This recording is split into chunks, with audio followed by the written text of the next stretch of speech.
Due to popular demand, I guess, here are another 10 small but amazing football stadiums of the future.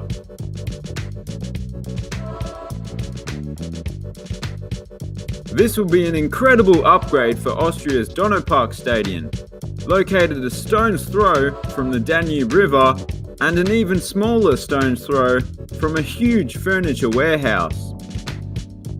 Why is that relevant? Well, it's not just near it, it's sitting directly on top of it, which is quite similar to this stadium in Serbia, but the design is a lot more subtle about it. I find it kinda strange that while an epic moment could be happening on the field, below there'll be people saying, "Oh, this coffee table would look absolutely gorgeous in Hilda's living room, don't you think?" Yeah.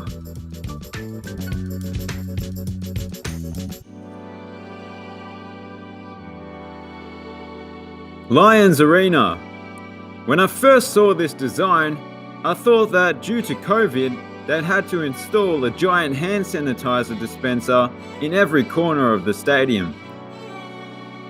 But actually it's just the floodlights, as you can see. Although, I hope that's in eco mode or something, because it's gonna need to be brighter than that. I like this design though. It's unique, but in a subtle way.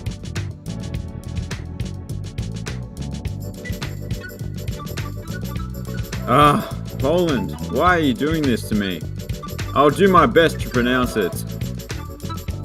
Zagłębiowski Park Sportowy Is an absolute beauty of a design. With its see-through wooden exterior that reminds me of those f***ing stupid shutter shades. The wooden exterior allows it to blend into the surrounding parkland. To an extent, I mean it's still a stadium. It's not like you're gonna accidentally bump into it. You'll know it's there. The redevelopment of Van Dongen aan de Roo Stadium. Van Dongen aan de Roo, by the way, sounds like an obscure Dutch children's TV show about a man and his pet kangaroo. Van Dongen aan de Roo, hee hee, Van Dongen aan de Roo, hee hee. Join this creepy panda man and his pet kangaroo, hee hee. That was weird. I get the feeling that this design will be very polarizing. The stadium itself is perfectly fine, but those asymmetrical towers poking out of it mightn't be popular with everyone. The towers were added, of course, not for aesthetic purposes, but for the almighty dollar. Well, it's the Netherlands, so it's not the dollar, is it? It's the stroopwafel? Is that their currency? Yeah, that sounds right. Riptide Stadium is a new stadium to be built in the deceptively named state of Rhode Island, which was named by the Dutch. Oh, that makes sense. They have odd names for stadiums and states. Anyway, I like how they've kept one side of the stadium open, so you get a nice view of the river. This stadium will be home of a USL team that doesn't exist yet, that's expected to be named Riptide FC. Gibraltar's national stadium in its current state is an embarrassment to the great footballing nation of Gibraltar. Okay, it's not that bad, but all I'm saying is that a team that includes the likes of the legendary Kenneth Cipollina deserves a top-notch stadium. This design is exactly that. As you can see, it's a stone's throw from, well, a giant stone. The Rock of Gibraltar to be precise, which is almost as big as the Rock of the USA. Although, does it even lift, bro? The answer is no. Wait a second. Wait a second! It does lift! Chairlift! Okay, technically it's a cable car, but come on, let that one slide. Stadion NK Osijek.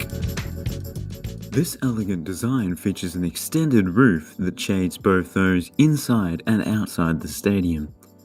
In Australia, this is known as a wraparound veranda.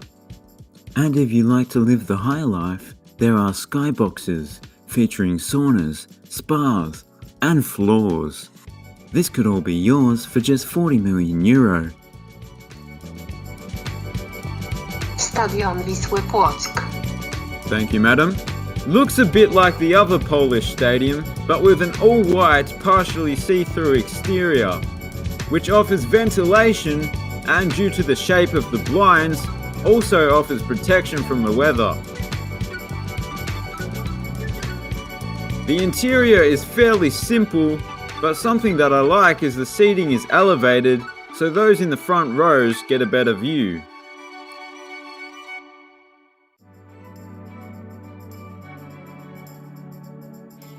Wyndham City Stadium will be the new home of the newish A-League team, Western United.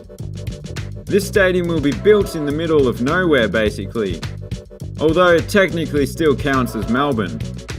I'd assume though that in 10 years' time it will be surrounded by newly built suburbs. The design is fairly bare bones, but still impressive, and I'm sure they'll be happy to move from the Oval Stadium that they currently play a lot of their matches in. And now, yet another Polish stadium. But this time there are no squiggly lines in the words, so I should be able to pronounce it. Stadion Miejski Wkietyfkieś. Damn it. Well, it's not just me, I think it's all Australians that struggle to pronounce Polish words.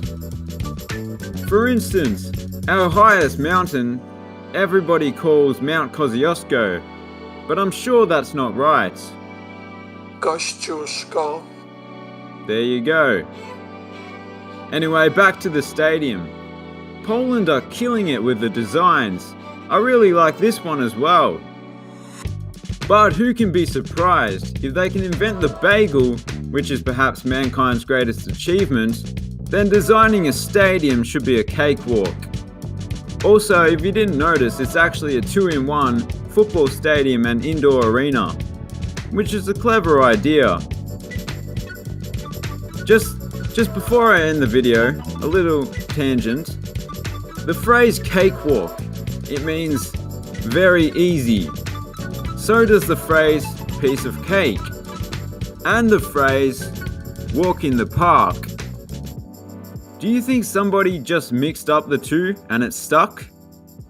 Well, if it did, it probably went something like this. Timothy, how did you go in the test today at school? I think I did quite well. It was a walk in the cake. It was a cake walk. A what? A cake walk. It means very easy.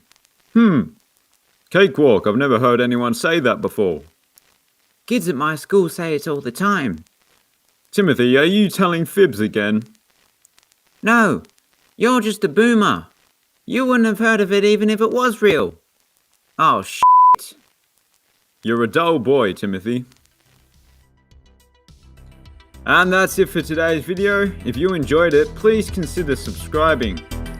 Thanks for watching, and it's an absolute necessity that you have a good one.